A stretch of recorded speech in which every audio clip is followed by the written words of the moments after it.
Hello guys, this is the final part of the 6-tier cake we decorated on live for Disney. So in this video, we're going to be covering pretty much all of the final details, the crown, the headpiece, everything. Okay, so jumping right in, I made the Evil Queen's headpiece thing off camera, and then I painted only the black bits with water so that I could dump some glitter on it.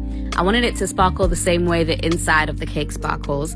And then I had to somehow figure out a way to make stained glass out of edible products.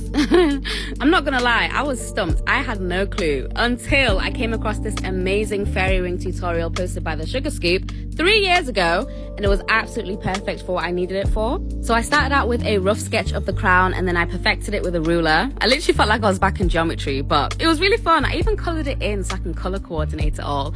But for the actual tutorial, I suggest going over to the Sugar Scoop's page. She explains it really well. But all you'll need is edible lace, water, and gelatin. So for the edible lace, I just followed the instructions on the packet, and then I did try and dye it black, but it just turned out this gray color. I do go back and fix that later though, don't worry. For the piping, I used a number 4 writing tip for the outside lines and then a number 2 for the inside, but we'll come back to that later. I promise it makes sense. But then I just filled it in to the best of my ability, and already it looks so sick, mate. Oh my gosh, I was gassed. So this is where the gelatin comes in for the stained glass. So I just made a thick gelatin solution just like the Sugar Scoop told me to, and I dyed it all the colors I needed. And this is why I'm so glad that I colored in the crown first. It just made it so much easier to put the gelatin where it needed to go. I let this air dry for 24 hours, and then in the morning, this is what it looked like. I was so excited. Anyway, do you want to hear a not so fun fact? This was actually my second attempt. Yeah, my first attempt went terribly wrong. I did it on parchment paper instead of plastic. Don't do that. No, seriously, don't do that. It literally would not peel, and the gelatin warped the parchment underneath. Like, it was just a big fat mess. But anyway, here I've got some floral wire, and I'm just bending it to the shape of the crown for some stability. And this is exactly why I piped the outside lines thicker, so that the wire would have something to stick to. So I spray painted them black so they're nice and concealed, and then I used my leftover gelatin to stick the wire to the crown. Make sure the gelatin is only touching the edible lace, because if it touches the gelatin parts, it will melt it.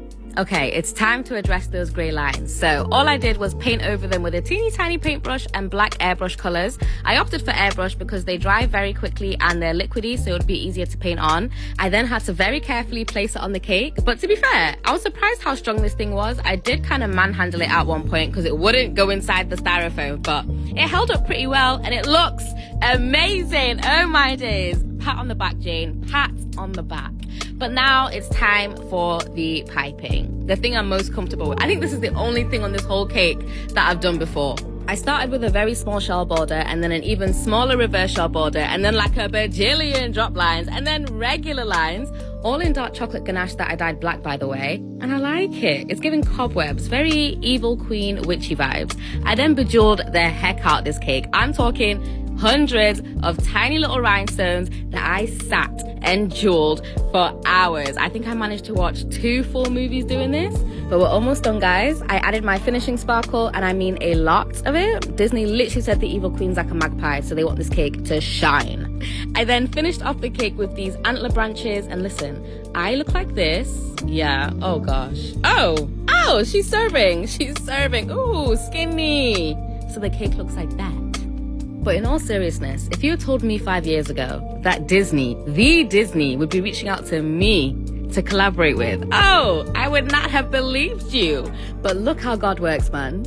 This is just so full circle, and I could not have done it without you guys. Like, the cake is gorgeous. It's magical, it's regal, it's dark, and everything that I could have imagined. So, as always, let me know what you guys think, and I'll see you in the next one. Bye, cuties.